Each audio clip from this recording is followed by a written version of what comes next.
Hey, and welcome back to another episode of Burning Questions. I am Melvin Robinson, the Director of Communications and Media for the Mississippi Cannabis Trade Association, and this is our weekly podcast where we talk about the Mississippi cannabis industry. Thank you all for joining us. Make sure you like and subscribe. Make sure you share so everyone can go out and see this. Very big episode tonight. We're going to get right into it, but first, we got to pay the bills, and we pay the bills by promoting. And I would like to promote the Mississippi Cannabis Expo, July the 7th through 9th, presented by Counter One. They will have exhibits, live speaker sessions, networking, giveaways, and more.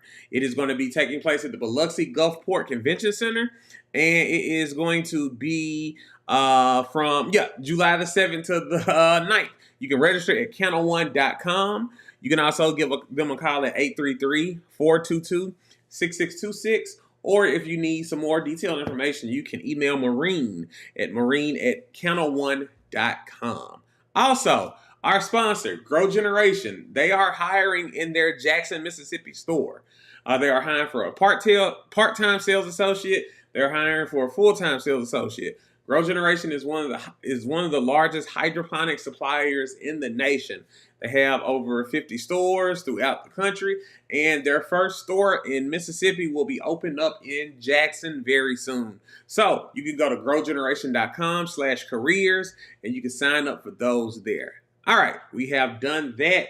So now what I am going to do, I am going to bring our guest over for today, and I am going to let him introduce himself. You on mute.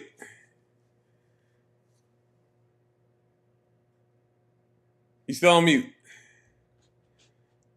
You have yourself. Oh wait, you got yourself muted.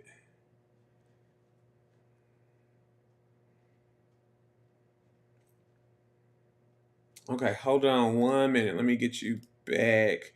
We're going to get him back in. That is Clint Patterson, CEO of Mockingbird Cannabis. Okay.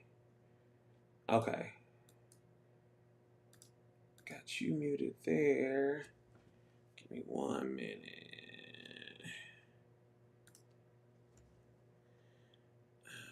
All right.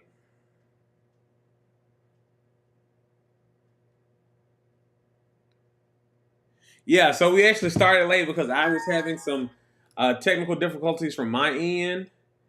And all right, we got him in the green room here. All right, there we go. All right, Clint. Yes. Great. All right, we got you. All right, so if you would please introduce yourself. Yeah, my name's Clint Patterson. I'm the CEO of Mockingbird Cannabis coming to Mississippi. All right, Clint, thank you. Thank you for coming and joining us today. I have known you for a couple of years now. Mockingbird is actually a part of the MSCTA. They are one of our business members, and we really appreciate them. And we're going to have more people on that are our business members. We're going to also have people that aren't our business members on. We want to make sure that we talk about the Mississippi cannabis industry with people that are in the industry in this state. So if you're not a member in the MSCTA, that's fine. You can still come on. We've had people that aren't members of the MSCTA on. We just want to make sure we spread this information and go out from there. Clint, how you doing tonight? A little bit of technical difficulty, but we're here. It's probably my fault if it's technical difficulties. I don't know how to do any of this stuff. Oh, it was me this time. It was me. I can't say it was me, but I want to thank you for coming on, taking time out of your schedule to do it. I would imagine you are extremely busy these days. Right now, we're busy trying to get everything up and running in the state. So yeah, we're running strong. Yeah. Okay. Great. All right. So for people who have no idea of what Mockingbird Cannabis is, can you explain Mockingbird Cannabis? Sure. So, Mockingbird Cannabis is the business that we're starting in Mississippi. We have a relatively short history in the cannabis space. If you're going all the way back, we've been in the cannabis business for about 3.5 years. We started in Oklahoma. We have operations in Missouri, in South Dakota, and now Mississippi. And we have kind of developed this whole program in Mississippi. Not, and I shouldn't say that. We've developed our program in Mississippi as like an evolution of what we've done in the other states. So our footprint in Mississippi is larger than anywhere else that we are currently in the United States. Okay, great, great, great. And everyone has seen the news articles and everything. Mockingbird Cannabis, they're coming here, and all of that there. Tell us about y'all facility. Sure. So we have a couple. We bought a long-standing nursery called Standing Pine. It had been in the same family for a couple of generations, and due to kind of the oversupply of regular plants to places like Costco and Lowe's, Standing Pine was no longer running business operations, and so we met that family and quickly fell in love with their family. Bought their nursery and then hired the man that sold us his nursery, Jody Ogletree, and he decided to join us and continue running his nursery. And we have big plans for that place. It's about a 50-acre place with a bunch of state-of-the-art greenhouses. We believe will do wonders for kind of the supply side economics of the state. So, I think that coupled with the building that we bought the old Department of Revenue building from the state. I guess it was a few years ago that it was operating under that. It's a 163,000 square foot building, and we turned that into, over the last year. We've been working on it for more than a year now, and we've turned that into a state-of-the-art indoor growing facility that is complete with a fully functioning lab, bottling line, and kitchen. Basically, at those two facilities, we'll be able to grow, process, and make all of the products that we're going to offer in the state. Okay, great, great. That's a lot. I remember being a kid, so my mom did bookkeeping, and I Mhm. remember being a kid and going out there on Spring Ridge Road with my mom saying, "Hey, she's like, hey, go take this in there," and it's like tax filings and everything. So I was like, "Oh, okay." When I heard where it was, I was like, "Oh, I know exactly where that is." And yeah, so great facility.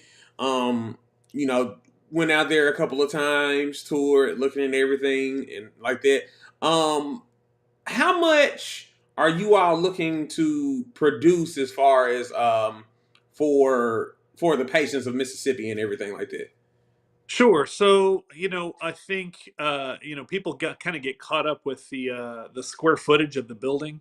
But one thing to understand about kind of how indoor growing works is that you really need a lot of space. Um, Typically what we denote when we're talking about like what the size of the facility is, you can talk about the square footage of the building, but really what matters is the square footage of your canopy. And that's the actual space where the plants are grown. And that will tell most industry insiders how much capacity you have to actually grow. We have 16 grow rooms of 2,500 square feet apiece, and capacity to build another 10. In addition to that, fully built out, that revenue building would have 60,000 square feet of canopy, and we'll produce several hundred pounds every couple weeks. Okay, okay. So we're going to talk about the elephant in the room because it's there. All right, you were once in law enforcement. Correct. Went to law school and wanted to be a trial attorney.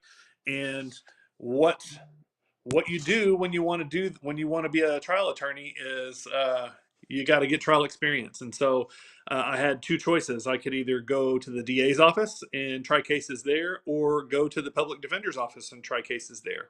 I was offered a job with the Tulsa County DA's office, and prosecuted mainly crimes committed against children. So child abuse, kind of gross cases, to be honest. But my personality type allowed me to do that, which is very good work. And not bring those things home. And so I was happy to do that. I got a lot of trial experience. I worked for about 3 years in the DA's office. And, I'm sure a lot of your listeners that are in or interested in the cannabis business, automatically think prosecutor tried to put people in jail for marijuana. I was there in the mid 2000s, so, almost 20 years ago.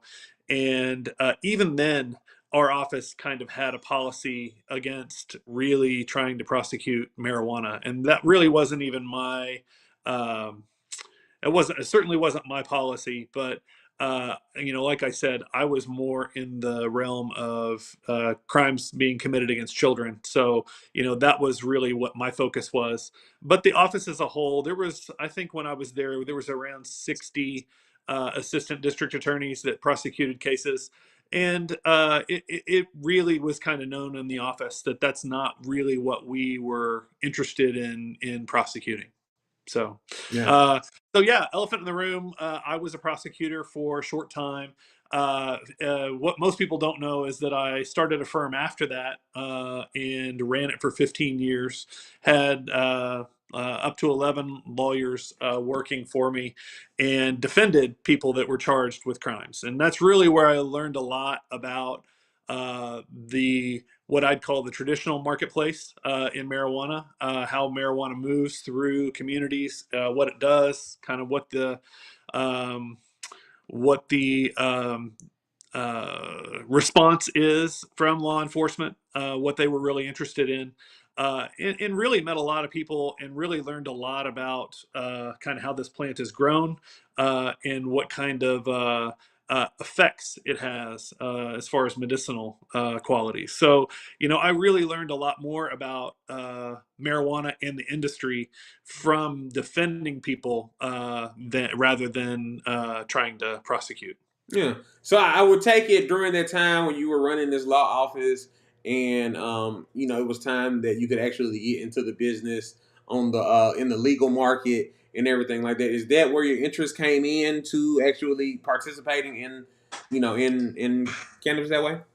Yeah, I think really what drew my interest was more economic in nature. When the law changed in Oklahoma, I knew immediately that it was going to be a really significant thing for our state, and wanted to be a part of it. We started, my partner and I, Charles Wilkin, started in the business through the real estate arena. We bought a bunch of warehouses and provided places for people to grow. Because, as you know, marijuana is a Schedule One drug, still remains a Schedule One drug federally, and so there's a lot of problems with trying to get lending if you are in this business. And so it even kind of goes past that. If you are trying to rent from someone who has a bank loan, there can be problems if you're going to have plant touching activity on the premises. And so how we got started was we just bought warehouses with cash, fixed them up, and made them such quality to have an indoor grow in them, and really got into the business that way. We kind of figured out that it was a really lucrative business, and started a processing lab first, and kind of just rolled once that happened. Once we figured out that we were good at it, and I think the key to these businesses is to simply run them like business. A lot of people are really enamored with being in the marijuana business, and you know uh, I think all too often people that get into this business think it's fun and games, and are interested in smoking weed instead of running a business. And so, really, that's where a lot of people fail in this business. We are business people first, and want to provide a good product to the people that need it. And having that attitude has really made us successful. Okay, great, great. So Oklahoma, boom, you have that there. What made you interested in the Mississippi market? So, one of the things that we really look for when we look for other marketplaces is a couple of things. We need a good law, and we also need partners that have a circle of influence in the state. And so, Mississippi really rang true in both of those respects. We really found really good people that we could align with, as far as local partnership. And we also really had really high hopes for the law. And if you remember, that was Initiative 65, right? We had the voter initiative that passed with flying colors, and we were a big contributor to that initiative. And when the state Supreme Court shut that down on a technicality, it was really kind of a turning point for us. We really had to think through what the vote said about the state, and what the state Supreme Court was complaining about. I mean, I'm a lawyer, so of course I analyzed the situation legally. And the conclusion that we came to was the voters of Mississippi showed resoundingly that they wanted this program to be in effect, right? And 74% of the state that voted on the marijuana question voted yes. So we felt like that was enough of a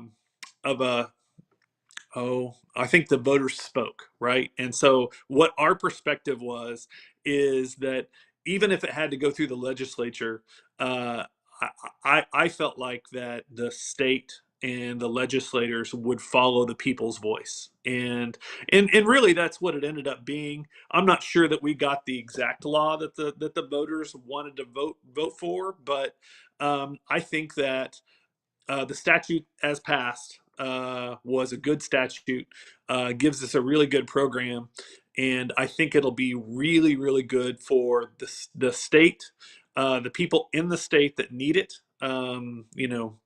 Regardless of what your political views are, it's undoubted, it's undeniable that there are people that are helped medically by cannabis.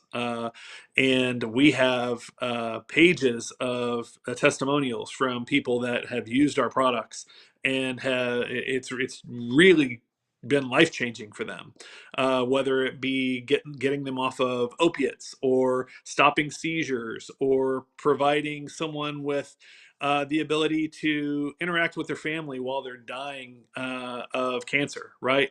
All of those things really have a huge effect on the people that use our products, and that's really how we tailor the products that we serve. I think there's a lot of misinformation about what companies like us are really trying to accomplish, and it's one of those things where we really take into consideration the vehicles that we're trying to make. And when I'm talking about like gummies or chocolates or vape pens or drinks, we call those vehicles. It's a vehicle to get this cannabis and the right terpenes, and the right profiles inside someone's body. And how we kind of explain that is that we say, hey, my 70-year-old dad isn't going to be comfortable smoking marijuana cigarette on his back porch, but he will take a gummy. And so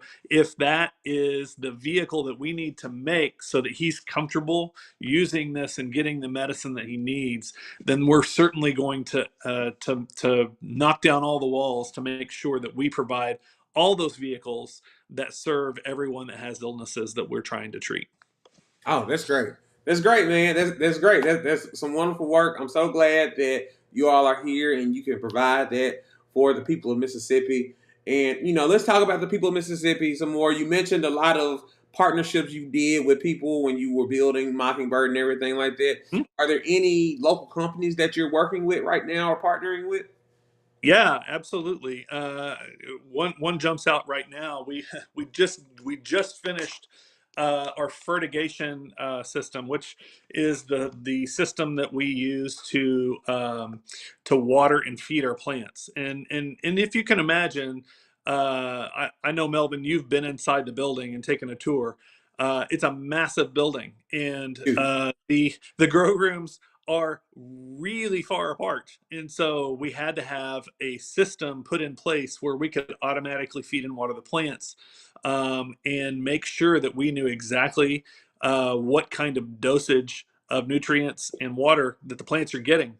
And Upchurch Plumbing was our partner in all the plumbing that we put in the building, and they really knocked it out of the park when we were talking about what our dream scenario was for a fertigation system. This is the largest facility that we have built to date, and we're very proud of it. And I don't know if there is a better fertigation system that has been built. I'm very proud of it. I'm really excited about it. It allows us to do things that our other systems haven't been able to allow us to do. So I'm really excited about the flexibility and creativity that it's going to allow us to grow in that facility. Cool, cool. And while we're still on it, another big elephant in the room.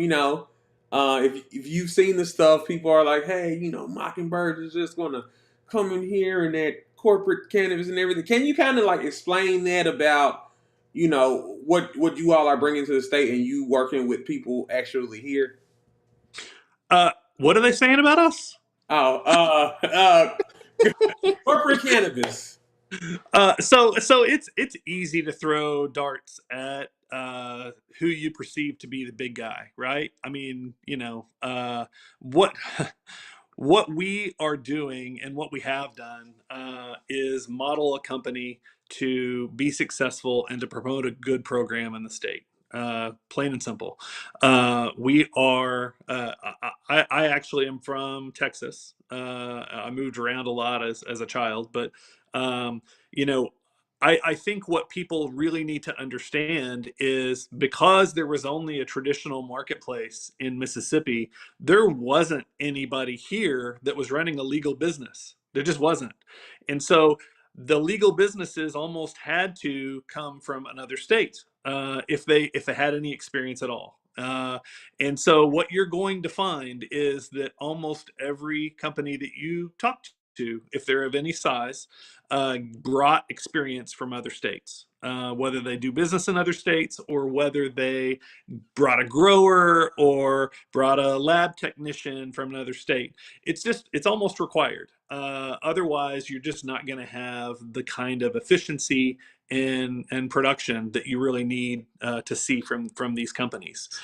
Ultimately, what we think is that the state of Mississippi is going to want the best possible product. And that's going to come from companies that have experience growing legally, period. There's going to be talent that comes from the traditional marketplace, and I'm all for that. But there is growing pains with having traditional background and operating in a regulated market. And we understand how to do that stuff. We understand how to do it efficiently. And we're excited about what we bring to the table for Mississippi. And one of the other things that I want to point out is, when Oklahoma started, we were early movers, but we weren't first movers. And what we found was that there were companies that came into Oklahoma and made a lot of money. They were all owned by out-of-state interests, and so all that money that was made in the state left the state. And like Mississippi, Oklahoma is a poor state. We struggle. We're in the bottom five in all the bad things, right? And Mississippi is right there with us. And so, really was a heart issue for me that we felt like we really needed to raise our money that we were going to use to build our facilities from the state of Mississippi. And so we were really successful in doing that.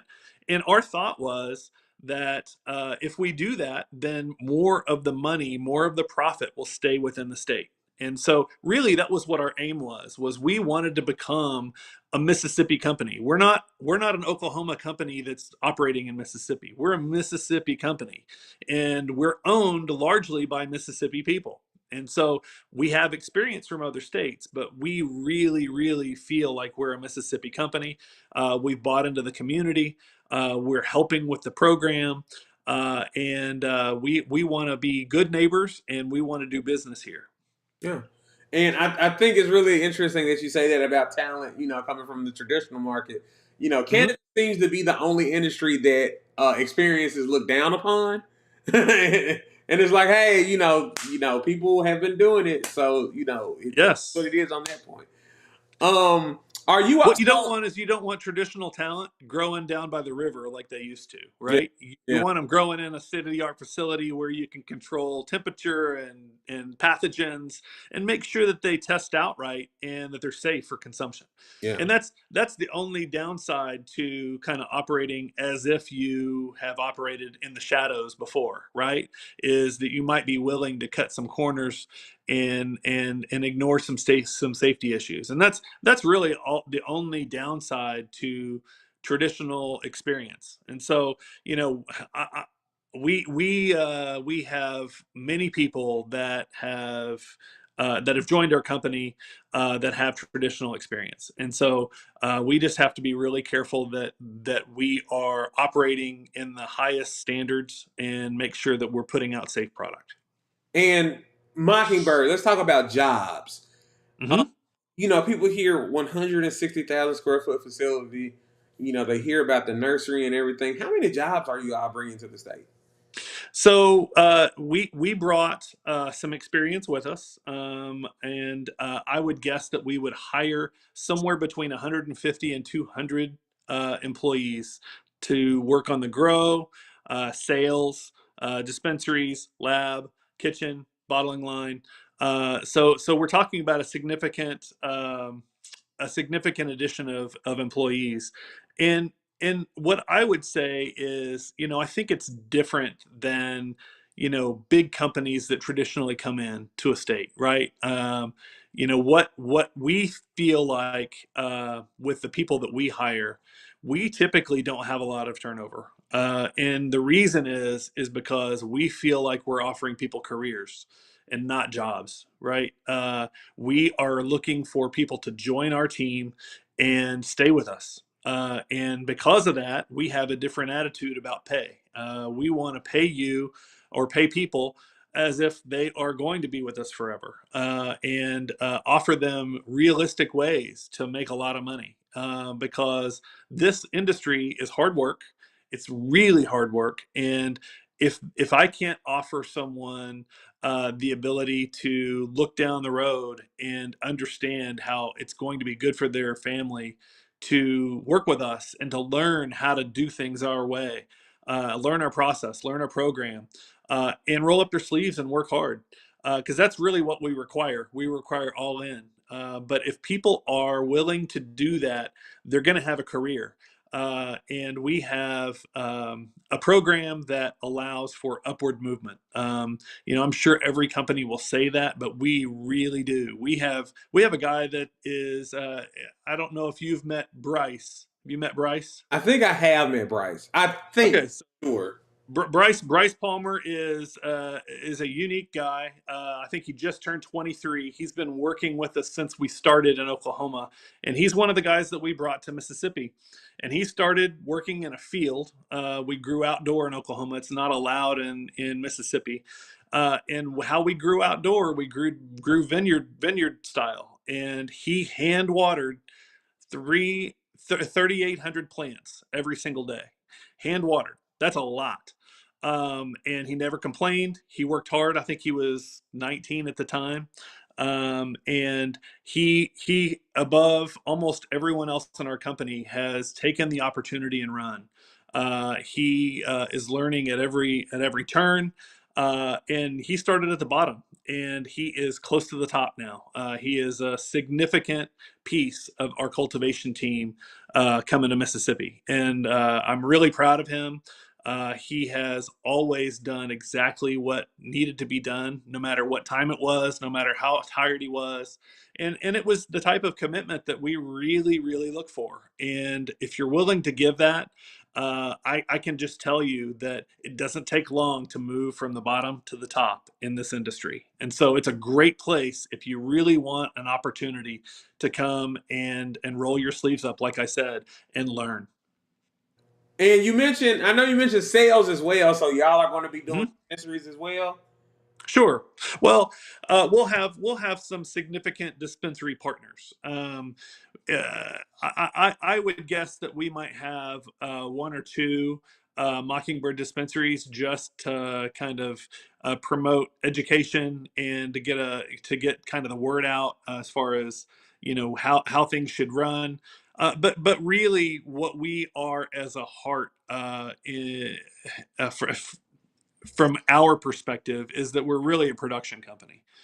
We really are good at making products that are safe, that test out well, and we stand behind those products. And so, what I think you're going to see is Mockingbird products on most of the dispensary shelves.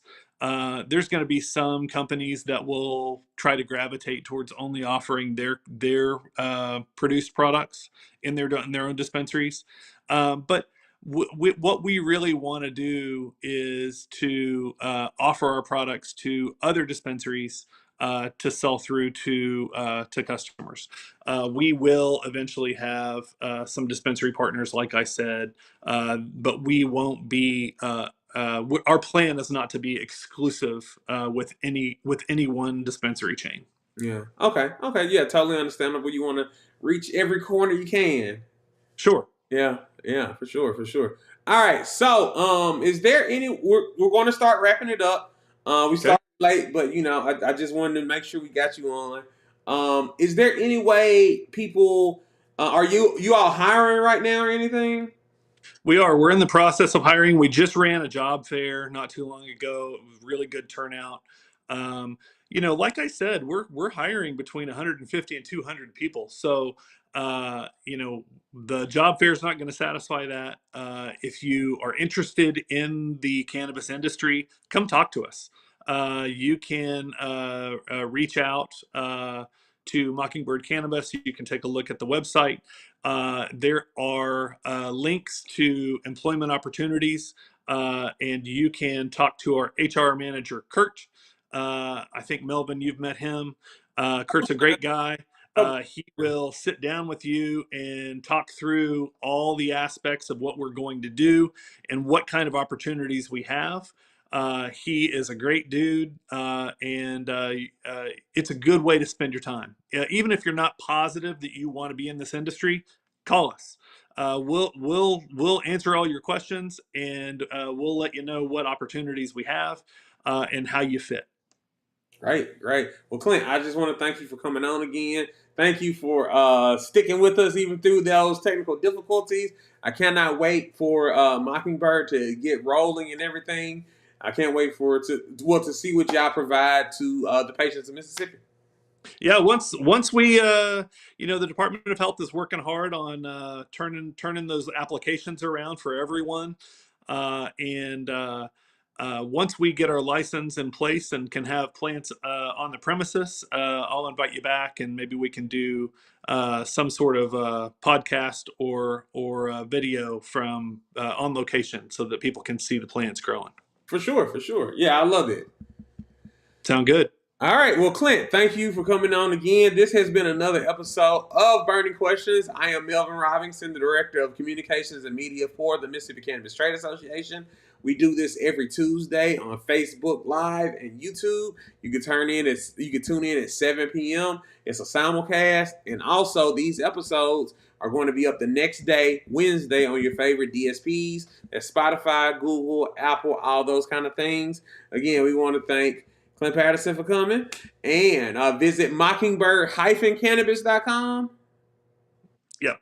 Mockingbird-cannabis.com for more information on Mockingbird. And also, you can visit MSCTA.org. We have a lot of different resources there. We have the rules and regulations that are currently in place. We have different graphics with different data. We have all the information you would need about the industry. Also, if you would like to become a member, if you would like to become an individual member, that's fine. If you would like to become a business member, you think you're going to get into the cannabis space, you can hit us up there.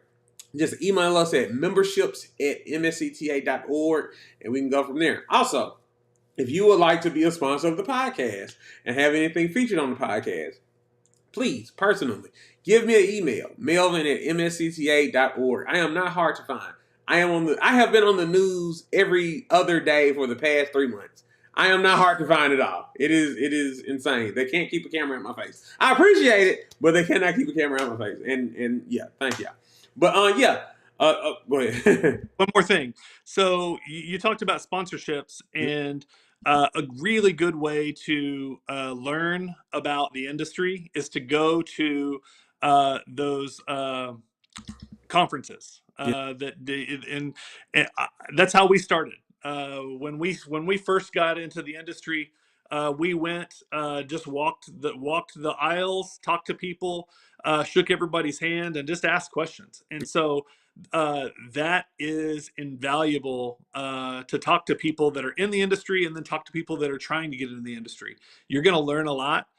Those are really, really valuable. Listen to the speakers. They have a lot to say. They're going to tell you what to avoid. It's invaluable information. Also, GrowGen, and they're not paying for me. I just have good things to say about them. They have been a good supply partner for us. When we got started, they helped us build our first greenhouse, and we bought almost everything that we used from them. We have a very good relationship with them. We just ran into them at a conference that we were at in Miami.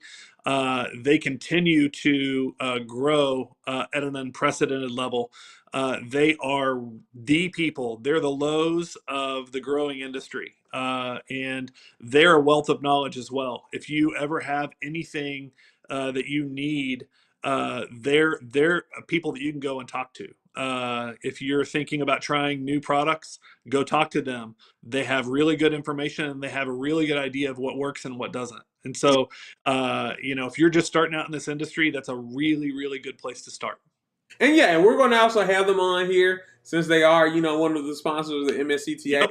Great guys. Love Michael. I've been talking to Greg lately. He's going to be down here. And yeah, man, it's going to be a really good time. Again, thank you all for watching. Clint, I'm not going to hold you up anymore. Thank you all. We'll see you all next week. And y'all have a good night. See ya.